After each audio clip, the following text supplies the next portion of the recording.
Welcome to Hood Champion Boxing and Sports. In boxing, you find a way to win or you find a way to lose. Good morning, good afternoon, good night to wherever you may be in the world. Now, you know, the internet is interesting. No kidding, this shit is like, you can really do like a 50-part case study on just the ins and outs of the internet and the role that everybody plays. But what I'll say is this.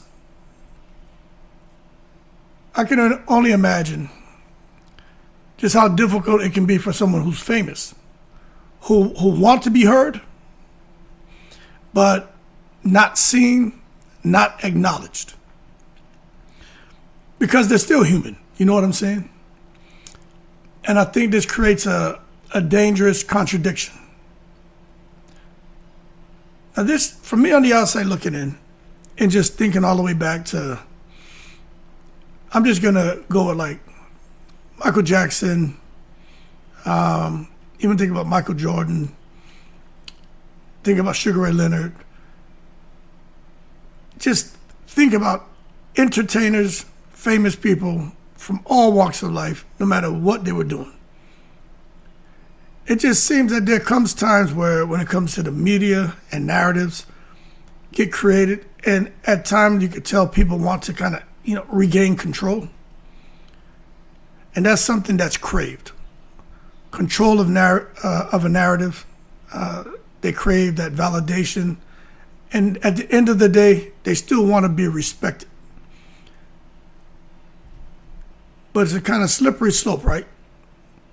Because they can fear, well, damn, I want to be heard, but I don't really want no one to know it's me. So they fear that exposure. They fear that criticism. And they fear losing their status. Now, there's some who don't care. They don't give a shit. And the people around them may care. But you got some out here that don't give a shit. They are loose cannons, and they'll be out here, kaboom, when they get an opportunity. But as a result, when you do that, you lose your mystique. So sometimes, and I think every day we realize this more and more, you'll see people creating fake accounts, using burner phones, pretending to be fans.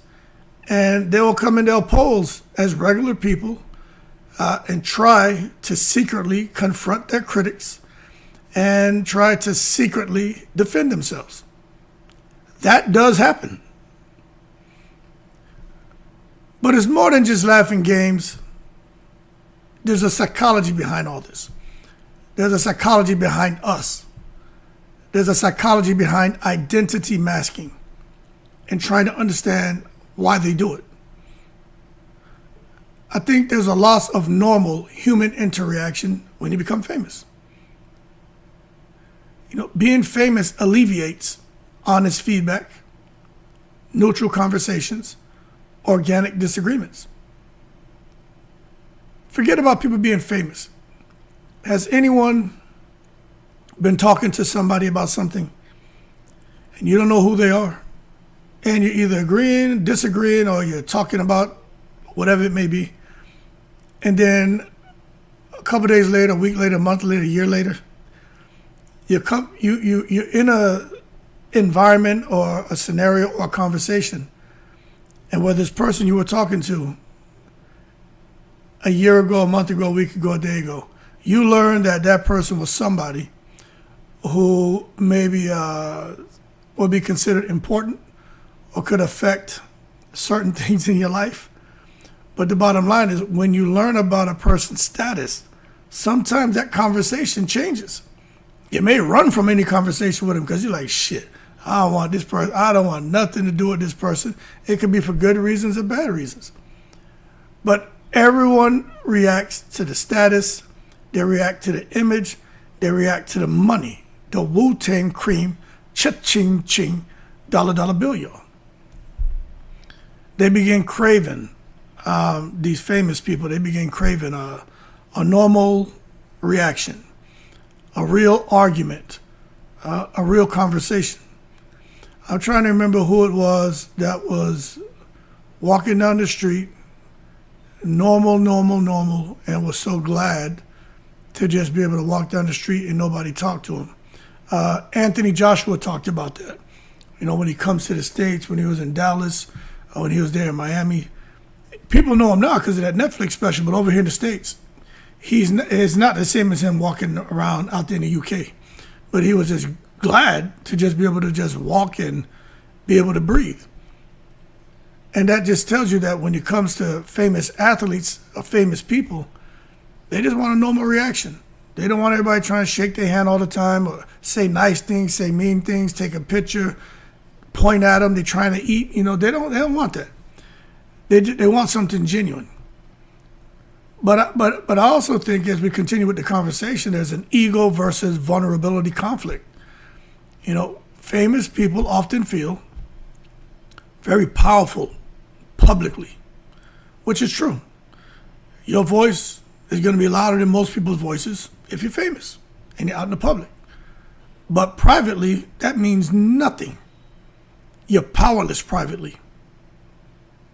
And when you have these burner identities, it allows an emotional release, it allows defense without humiliation, and it allows control without risk. Now, if you get your ass exposed, well, now you're looking crazy. But it's important to try to understand the need for narrative control, because fame equals loss of control over story. They attempt to correct misinformation, to influence opinions, reclaim dignity, but secretly, because doing it publicly feels weak and doing it openly feels risky. But if somebody exposes you or you expose yourself, well, you're going to look weak. You took a risk and you fell face first and you're going to be humiliated. But there's like a fear of looking soft. Athletes especially. They're taught never to show weakness, never admit being hurt. The burner accounts allow emotional honesty, defensive behavior, allow them to vent. You see what I'm saying? And then we got to understand the cognitive dissonance. They believe I shouldn't care, but they do care. Burner behavior resolves that tension. Care privately, but in public pretend to not give a shit. So why do they pretend to be someone else? I think it's power without consequences. Being anonymous removes accountability. Accountability, accountability removes reputation risk. And that's why they want to be heard but unseen, and they don't want to be acknowledged. And it allows for them to be very aggressive, allows sarcasm, and allows them to retaliate. And he'll hit you with the boom, bye, in a body boy. Rude boy don't promote no nasty man, them half he dead.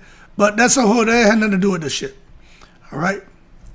Then you have the psychological safety.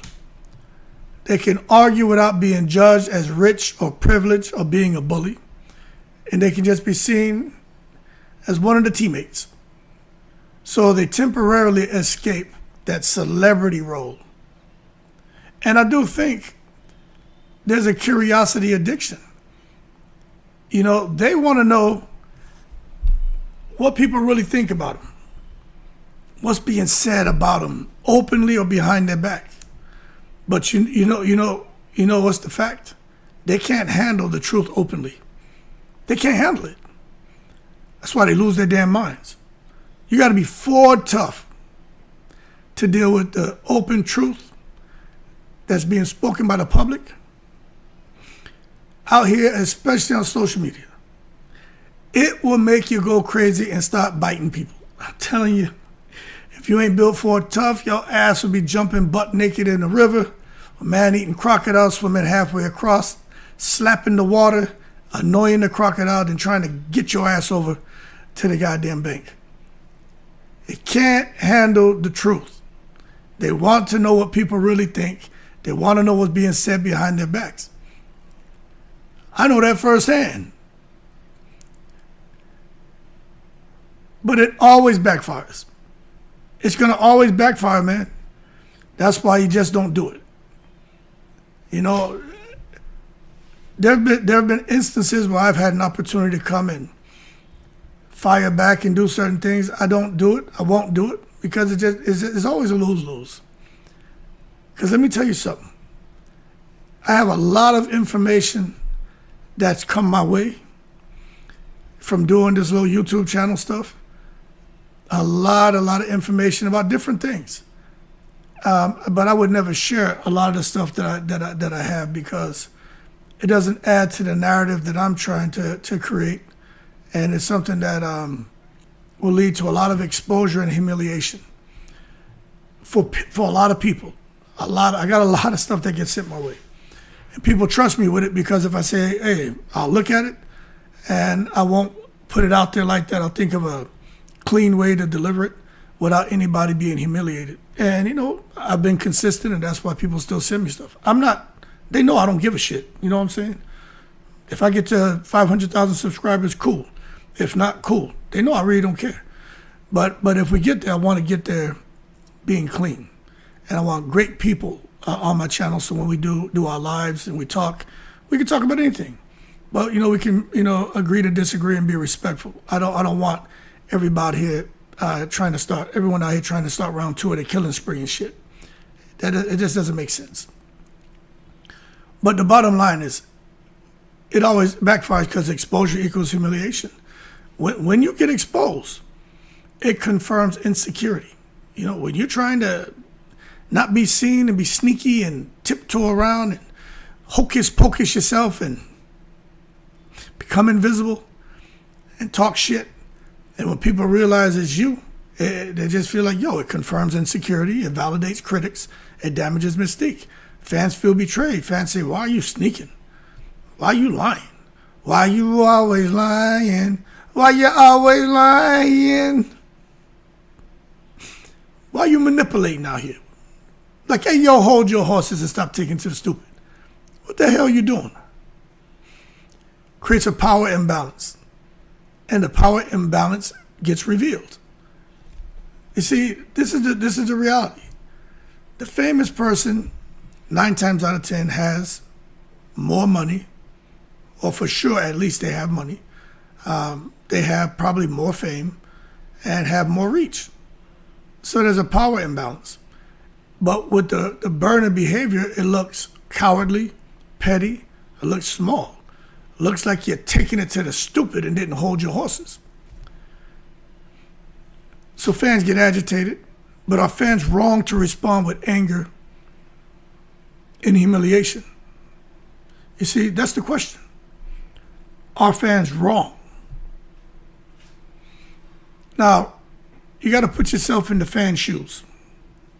From fan perspective, they feel lied to, they feel manipulated, they feel toyed with. And the reaction becomes mockery, rage, dogpiling, and the moment goes viral. And the more it goes viral, the more people learn about it, the more they take it, and the more they push its virality. So from a human perspective now, the famous person was emotionally triggered, was insecure, and was hurt. But there's a moral reality to all of this. Fans are emotionally justified. Fans are often socially cruel. The internet's a dark, dark place. Dark place. People come out here, forget about talking about famous people, they talk about children. They talk about the deceased. They don't care. Socially, things can be very cruel when we deal with the moral reality and how fans react. But the truth is, both sides are reacting emotionally and not rationally. So when we roll all this up, you come to the conclusion that there could be significant long-term damage of identity masking. It creates permanent screenshots, endless memes, timeless ridicule, reputation scars. Keyword, timeless. Permanent screenshots, endless memes, timeless ridicule, reputation scars. It turns a moment of emotion into a career stain. And it teaches fans, this person here is fragile. This person here is temperamental and reactive. And it makes fans say, yo, you watching us? You got that much time on your hands? You out here breezing and watching us from the bushes? And I'm going to tell you this. We need to understand why innocent masking becomes a lifetime problem. The internet never, ever forgets. Something I was talking about last night and the night before. This shit is out there forever and a day.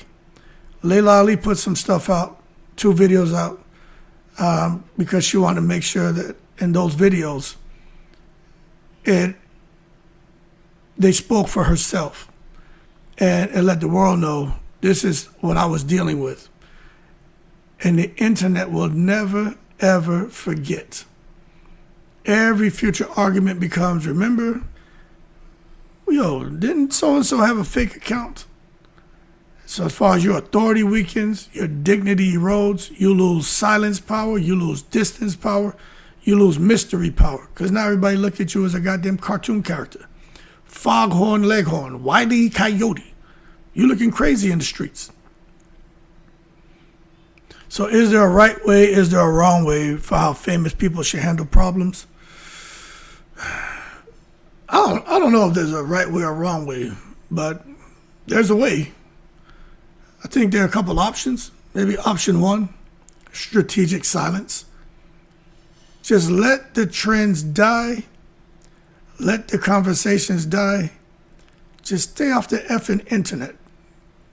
Don't put your public information out to nobody. Don't put your private stuff out there, and try not to take anything that's public out there and put life into it. Don't feed narratives. Don't argue with strangers. Shouldn't argue with anybody. The second option is kind of control your response. Public statement, calm tone, no emotion, no insults. A controlled response is another option. Option 3, third-party communication. Let your PR team speak. Let your lawyers speak. Let your managers speak. You shut up. Then you got private processing, which I think everybody can benefit from this. A therapist is very helpful. Maybe have a trusted circle. They can't have a trusted circle of crackheads and shit. What you doing there talking to, Larry Moe and goddamn Curly, the 3 crackheads about your personal issues and private issues, that once somebody offer them $5 to come out there and share that personal information, they're taking that $5 going, they're rocking that shit up, you know what I'm saying? So be careful who you have in your trusted circle, because next thing you know, they may be on YouTube with a channel and telling all your secrets. All of your goddamn secrets have you looking crazy. And one thing for sure is stay off the damn internet. But that kind of, it makes you say, okay, look, they're human. What they're supposed to do? Just let people talk? I think that's a yes or no answer. I think yeah, just let people talk, man. Because opinions don't change reality. Comments don't change legacy, and time kills drama. Time kills drama. You know what I mean? Just let shit play out. Anybody who been following my channel know I'm always talking about let it play out. Just let this shit play out, and then we'll see. And that's just how I move and how I operate. There are people who felt that, when it came to certain situations, that they felt a person should do this, should do that, or should react this way, or how come they're not saying anything about this and that?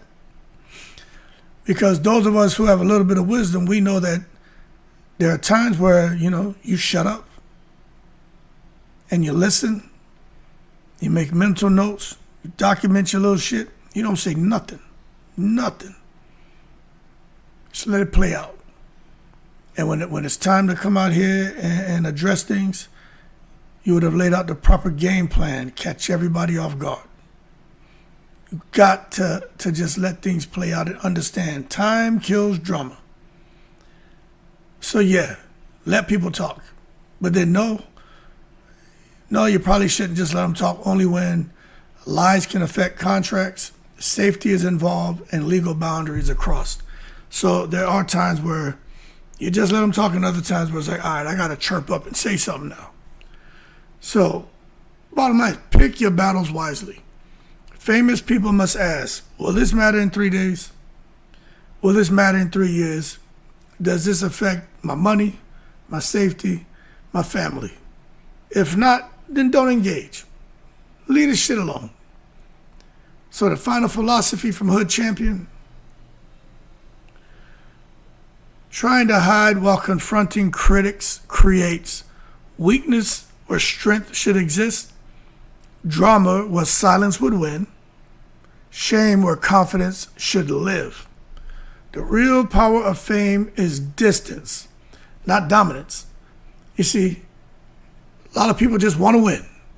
They want to feel like they got the upper hand. They want the whole world to feel like they got the upper hand.